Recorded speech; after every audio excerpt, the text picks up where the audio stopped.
शुमाइरा TV के साथ मैं हूँ आपकी होस्ट शुमाइरा आरिफ। नाज़रीन, आज हम जिनका इंटरव्यू करने जा रहे हैं, बिल्डर्स की दुनिया में उनका एक बहुत बड़ा नाम है, सिटी एसोसिएट्स। तो चलिए हम उनका इंटरव्यू करते हैं और आपको बताते हैं कि उन्होंने अपनी लाइफ में क्या क्या अचीवमेंट की। जिनका नाम है मिस्टर शफी जखवानी, सिटी एसोसिएट्स के फाउंडर और बानी। आइए चलते हैं और उनका इंटरव्यू करते हैं। आज हमारे साथ मौजूद है सिटी एसोसिएट्स के founder and CEO mister Shafi Jakhwani. आइए उनसे बात करते हैं। अस्सलामुअलैकुम मिस्टर शफी, कैसे हैं आप? जी वालेकुम अस्सलाम। जनाब, प्रॉपर्टी के कारोबार में अल्लाह ताला ने आपको बेपनाह इज्जत दी है और तमाम खूबियों से नवाजा भी है। आपकी इन खूबियों में आपके वालिदैन का कितना किरदार है?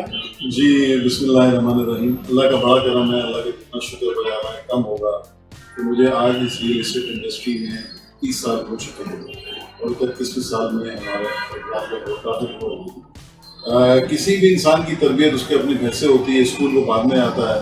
और अल्हम्दुलिल्लाह मेरी अल्लाह ने जो भी नवाजा है इसमें, वैसे तो हम आज भी हम समझते हैं कि हम सीख रहे हैं, काम करने की कोशिश कर रहे हैं, लेकिन जो भी इस इंडस्ट्री में हमने काम किया और जो सीखने की कोशिश की उसमें मेरे पेरेंट्स का बहुत बड़ा हाथ है। मेरी वालदा की अभी पिछले साल ही डेथ हुई है, अगस्त 2021 में, और वालिद साहब हमें छोड़ के 1995 में चले गए थे। अल्लाह उन्हें अपनी जन्नत में जगह दे। मेरे वालिद साहब एक अकाउंटेंट थे और उन्होंने बड़ी बावसूद ज़िंदगी गुजारी और मुझे तो बल्कि बहुत कम मौका मिला उनसे कुछ सीखने का, लेकिन जो भी मौका मिला हमने कोशिश की कि उनके जो उसूल थे काम के हवाले से, ज़िंदगी के हवाले से, उसको अपनाएं। हम तो खैर वो उस लेवल पे नहीं है, उन्होंने बड़ी बावसूद ज़िंदगी गुजारी, बड़ी लिमिटेड लाइफ गुजारी, और आज भी किसी से मिलते हैं जब उनका जिक्र आता है तो लोग बड़ा उनको याद करते हैं। उनकी एक ही चीज़ थी, बड़े बावसूल और ईमानदार आदमी थे। मैंने भी अपने करियर में कोशिश की है कि इन उसूलों को अपनाऊं। अब मुझे नहीं पता मैं किस हद तक अपनाऊंगा। माशाल्लाह। अच्छा जनाब मिस्टर शफी, आप ये बताइएगा कि आपकी तालीम कितनी है? देखिए, हमारी मेमन कम्युनिटी में रिवाज होता है कि मैट्रिक के बाद से हम लोग काम नहीं लग जाते। तो मैंने अपने रियल एस्टेट से पहले मैंने 3 साल कोई और काम भी किया था, जो हमारा प्रिंटिंग एंड ग्राफिक्स का काम था। तो 1989 में मैट्रिक करते ही मैं कारोबार में आ गया था और उसके बाद 93 में मैंने ग्रेजुएट्स किया सेंट कॉलेज से। उसके बहुत अरसे बाद मैं खैर रियल एस्टेट में 92 से आ गया था और मुझे उस वक्त कारोबार का ज़रा बचपन से ज़्यादा शौक था, तो उस वक्त पढ़ने की तरफ रुझान कम था। लेकिन वक्त के साथ मुझे रियलाइज़ हुआ कि education is the key to success, उसमें आपको बहुत कुछ सीखने को मिलता है। तो मैंने 2007 में जाके फिर MBA किया और मार्केटिंग मेरा मेन सब्जेक्ट है। और अल्हम्दुलिल्लाह उससे हमने जो प्रैक्टिकली काम किया, कारोबार किया, उसको फिर जब हमने पढ़ा तो उस काम को उस रिटर्न नॉलेज के साथ और बेहतर करने की कोशिश की।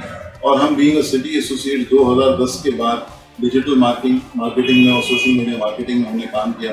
और अल्हम्दुलिल्लाह आज हमारे कस्टमर का एक बहुत बड़ा हिस्सा ओवरसीज़ कस्टमर है, जो पूरी दुनिया में मौजूद है, और हमें अल्हम्दुलिल्लाह पूरी दुनिया में लोग being a real estate services provider जाना है। माशाल्लाह। तो मतलब आप हमारे व्यूअर्स को बताइएगा कि प्रॉपर्टी की लाइन में आप किस तरीके से आए हैं? प्रॉपर्टी की लाइन में जैसे कि मैंने बताया कि इससे पहले हमारा कुछ अपना बिजनेस था, वो मैं कर रहा था। इसमें मुझे अच्छी तरह याद है 1992 में यहाँ पे एक ताज एस्टेट हुआ करती थी, उसका एक ऐड आया था और उनके पास रिक्वायरमेंट थी एज ए सर्वेयर की।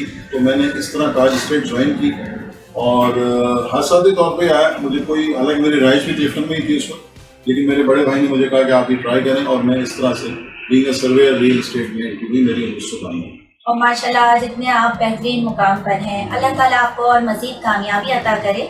आप हमारे व्यूअर्स को मज़ीद ये बताइएगा कि आपका सबसे पहला प्रोजेक्ट कौन सा था? देखिए, being a real estate service provider हम लोग सर्विस इंडस्ट्री में ही रहे और 1992 से लेकर 2019 तक हमने एज ए ब्रोकरेज हाउस ही काम किया। हम लोग रियल एस्टेट सर्विस प्रोवाइडर हैं, कंसल्टेंसी का ही काम करते रहे और उसमें हमारा पहले जो मेन फोकस था वो क्लिफ्टन और डिफेंस की तरफ ही रहा और शुरू से इसी इलाके में काम किया। फिर जब 2009 में DHA का ही एक प्रोजेक्ट जो M9 सुपर हाईवे पे DHA सिटी के नाम से आया, तो 2010 से हमने उसमें काम करना शुरू किया। और उसके बाद कराची में, जैसे कि आप लोग जानते हैं कि बहरिया टाउन भी आया 2013 में, तो उसमें भी फिर हमने काम करना शुरू किया। बीइंग अ कंसल्टेंट हम काम कर रहे हैं डिफेंस क्लिफ्टन, उसके बाद मैंने बताया DHA सिटी, बहरिया टाउन, फिर हमने ASF की भी ऑथराइजेशन ली और गवादर में भी काम किया।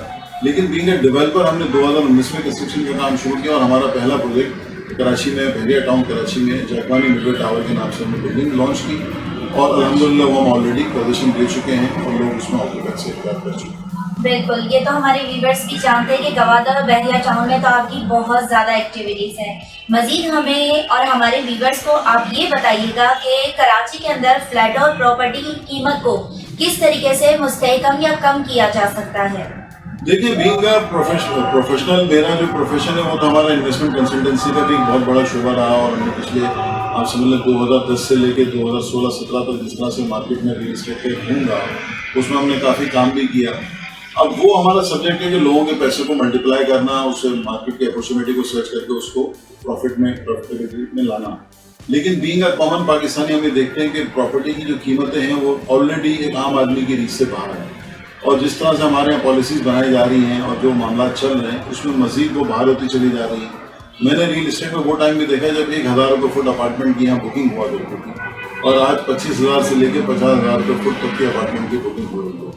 تو اس کو کم کرنا اصل میں ایک مسئلہ یہ کہ ہمارے یہاں کچھ سرمایہ دارانہ نظام ایسا ہے کہ کچھ لوگوں کے پاس پیسہ ہے, اس پیسے سے پیسہ کمائے چلے جا رہے ہیں, اور پالیسیز بھی اس طرح سے ہو گئی ہیں کہ ایک عام آدمی جو ہے جس طرح سے مہنگائی بڑھ رہی ہے آفٹر یہ 2 سال کووڈ کے بعد, تو لوگوں کی قوت خرید ریل اسٹیٹ کے حوالے سے دیکھا جائے تو کم سے کم تر ہوتی چلی جا رہی ہے.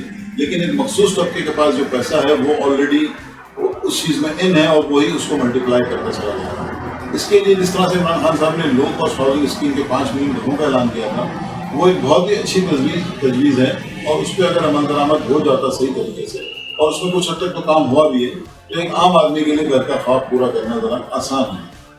بالکل مسٹر شفیع, میرا نیکسٹ کوسچن آپ سے اسی حوالے سے ہے کہ آپ پلیز ہمارے ویورز کو یہ بتائیے گا کہ گورنمنٹ کو کیا اقدامات کرنے چاہیے کہ پراپرٹی کا شعبہ ترقی کر سکے. دیکھیے ہمارے ملک میں ایک شروع سے پرابلم یہ رہا کہ ہمارے یہاں بینکنگ میں فائنانس ریٹ بہت زیادہ ہے, ڈسکاؤنٹ ریٹ بہت زیادہ ہے. اچھا ایک دور ابھی آیا تھا 5 سال پہلے ہم اس کو کم کرتے کرتے 7% تک لائے تھے, لیکن آج پھر بدنصیبی ہماری یہ کہ 14.5% کا ہمارا ڈسکاؤنٹ ریٹ پڑا ہے. اگر کسی بھی ملک کی معیشت میں 14% ڈسکاؤنٹ ریٹ ہوگا تو آپ کو اندازہ لگا لیں کہ بینکنگ فائنانس جو ہے وہ کس طرح سے آدمی افورڈ کرے گا. اور پوری دنیا میں اگر آپ دیکھیں تو ریل اسٹیٹ میں 90% ٹرانزیکشن جو ہے بینک کو انوالو کر کے کی جاتی ہیں, لیکن پاکستان میں یہ ایک تو پاسبل اس لیے نہیں ہے کہ یہاں پہ انٹرسٹ ریٹ بہت زیادہ ہے. آج اگر 14.5% ٹیبور پہ ہم اس پہ بینک کے اگر اس میں ایڈ کرتے ہیں سروس چارجز تو 18 سے 19% جا کے بڑھتا ہے, اور ہمارے یہاں رینٹل ریٹرن جو ہے وہ 4 سے 6% ہے. تو اس لیے یہ قوت خرید اور کم ہوتی چلی جا رہی ہے, اور جس طرح سے پرائزز بڑھ رہی ہیں وہ ایک عام آدمی کے لیے گھر خریدنا مشکل ہو جائے گا. تو ہمیں انفلیشن مار رہا ہے, ہمیں IMF مار رہا ہے, تو ہمیں سمجھ نہیں آ رہی کہ اب ریل اسٹیٹ میں جس طرح سے ابھی اس بجٹ میں اور اس سے پچھلے والی چیزوں میں بھی جو ہم نے مہنگائی دیکھی وہ ہم کس طرح کوپ کریں گے اور اس کو کس طرح سمجھ سکتے ہیں. اچھا مسٹر شفیع, آپ ہمارے ویورز کو ایک بہت اہم سوال ہے ہماری طرف سے جو کہ ہر ویورز کے دل میں بھی ضرور ہوگا کہ لوگ جو پراپرٹی خریدتے ہیں تو وہ انویسٹمنٹ کرنے سے پہلے ان کو کیا کیا دیکھنا چاہیے. دیکھیے ہمارے یہاں مسئلہ یہ ہے کہ ہم بیٹھے تو ڈیفینس کلفٹن میں, لیکن یہاں پہ بھی کئی ایسی ایگزامپلز ہیں کہ پروجیکٹ لانچ ہوئے لیکن وہ ڈلیور نہیں ہو سکے, ان کی ڈاکومنٹیشن میں کوئی نہ کوئی ایشو آ گیا, JVs میں ایشو آ گئے. تو ایک کامن مین کے لیے خیر اب تو بڑی سہولیات ہو گئی ہیں, اب تو آپ ویب سائٹ پہ جائیں, اس کی NOC چیک کریں اور اس کے بعد کریں. بلڈر کی ریپوٹیشن بھی بہت ضروری ہے, اس نے پیچھے ماضی میں کیا ڈلیور کیا ہوا ہے. لیکن ہمارے یہاں کی عوام جو ہے اس کی ایک اپنی مسٹیک بھی ہے کہ وہ جب کوئی چیز خریدنے کا ارادہ کر لیتی ہے تو وہ پھر جا کے اس کی انکوائری نہیں کرتے, جا کے وہ پیسے دے دیتے ہیں. تو میرا مشورہ یہ کہ تھوڑا سا اپنے سرکل میں اپنے لنکس میں جہاں تک ہو سکے اس پروجیکٹ کو اور اس ڈیولپر کے بارے میں انکوائری کر لی جائے اور آفیشیلی اس کو دیکھ لیا جائے کہ وہ واقعی کیا ڈیلیور ہو سکتا ہے. یہاں پہ ایک اور بڑا فاسٹ ٹریک یہ چلتا ہے کہ پلاٹ خریدنے سے پہلے ہی لوگ اس پہ پروجیکٹ کی پلاننگ کر لیتے ہیں اور اس کو بیچنا شروع کر دیتے ہیں, اور اسی بیچنے سے اکٹھے ہونے والے پیسے سے پلاٹ کی پیمنٹ کرتے ہیں. پھر کہیں کوئی پرابلم آ جاتی ہے تو پروجیکٹ بھی لگ جاتا ہے, اس میں خریدنے والے لوگ بھی لگ جاتے ہیں. تو کوشش کریں کہ خریدنے سے پہلے, پیمنٹ دینے سے پہلے اپنے طور پہ پوری انکوائری کر لیں تاکہ آپ کو تسلی ہوگی کہ ہم نے کاغذات کو اور لوگوں کو چیک کیا.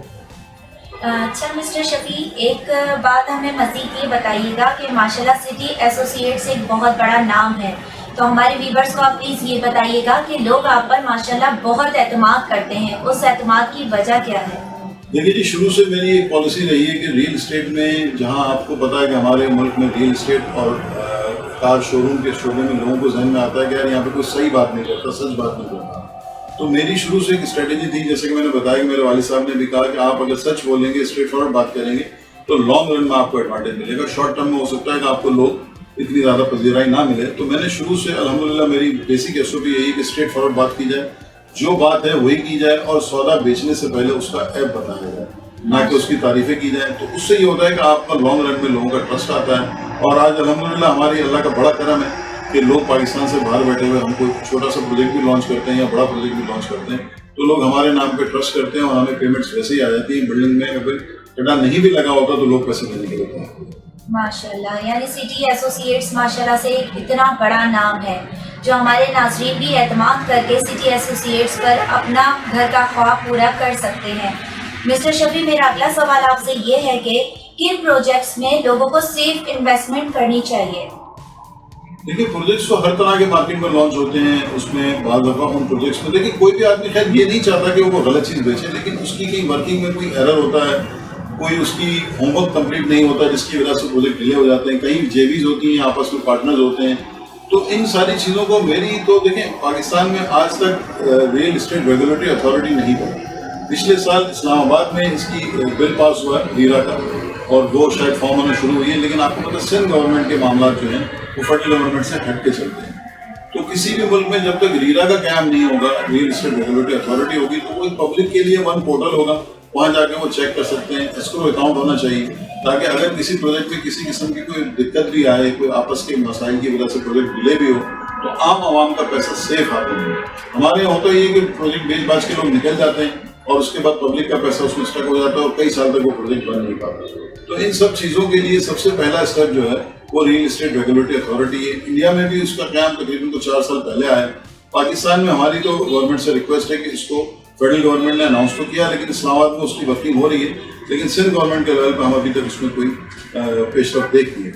तो अगर इस तरह का कोई स्टेप लिया जाएगा तो चीज़ें बेहतर होंगी और एक आम आदमी के लिए चीज़ें आसान होंगी। अच्छा मिस्टर शफी, मेरा आपसे आखिरी सवाल ये है कि आप हमारे व्यूवर्स को बताइएगा कि इस वक्त आपके कौन कौन से प्रोजेक्ट्स हैं जो चल रहे हैं? इस वक्त देखिए जी, बहरिया में हमने ऑलरेडी जो लॉन्च किए थे 2019 में प्रोजेक्ट्स, उसमें से जैसे कि मैंने बताया कि जागवानी मिडवे टावर हम डिलीवर कर चुके हैं। उसके बाद जागवानी आर्केड है, वो भी इंशाल्लाह इसी साल के 3rd क्वार्टर में हम डिलीवर कर देंगे। वहाँ पे हमने कुछ बहरिया में जागवानी होम्स के नाम से भी घर बना के लोगों को सेल किए थे, वो भी ऑलमोस्ट डिलीवरी पे हैं। इसके बाद हमने DH सिटी में काम शुरू किया, वहाँ हमने जागवानी हाइट्स के नाम से बिल्डिंग बनाई, वो हमारी फिनिशिंग के मराहल में, उसका भी लास्ट क्वार्टर ऑफ 2022 में डिलीवरी है। उसके बाद अभी रिसेंटली हमने फरवरी में वहाँ लॉन्चिंग की थी जागवानी टाउन हाउसेस की, तो वो हमारा प्रोजेक्ट चल रहा है, उसमें हम 50 घर बना के दे रहे हैं। उसका भी काम हमने अल्हम्दुलिल्लाह अप्रैल में उसकी ग्राउंड ब्रेकिंग की फिजिकली, और इंशाल्लाह अल्लाह ने चाहा तो अगले महीने हमारा उसका मॉडल विला भी तैयार होगा।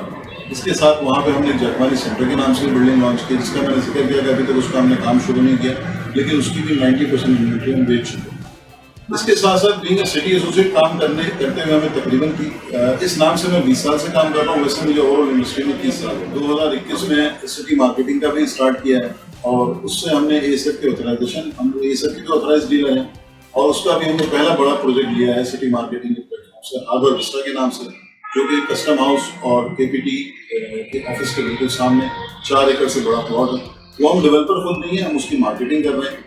वो एक अच्छा प्रोजेक्ट है, बिल्कुल शहर के बीचों बीच हार्बर के व्यू के साथ, हार्बर विस्टा उसका नाम है, तो वो हमारा एक प्रोजेक्ट चल रहा है। इसके अलावा एक बहरिया टाउन में एक और हम जागवानी ट्रेड सेंटर के नाम से प्रोजेक्ट लॉन्च करने वाले हैं, लिबर्टी कमर्शियल में, उसकी भी इंशाल्लाह वर्किंग हो रही है, और उसमें भी ऑफिसेज और शोरूम्स हैं।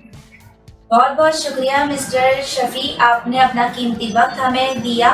तामीरात टीवी को अब इजाज़त दीजिए। इंशाअल्लाह आपको अल्लाह ताला बहुत ज़्यादा तरक्की से नवाजेंगे, हमारे व्यूवर्स भी आपके लिए बहुत सारी दुआएं करेंगे, और इंशाअल्लाह आपके प्रोजेक्ट्स में ज़रूर इन्वेस्ट करना भी पसंद करेंगे। अब हमें इजाज़त दीजिए। अल्लाह हाफ़िज़।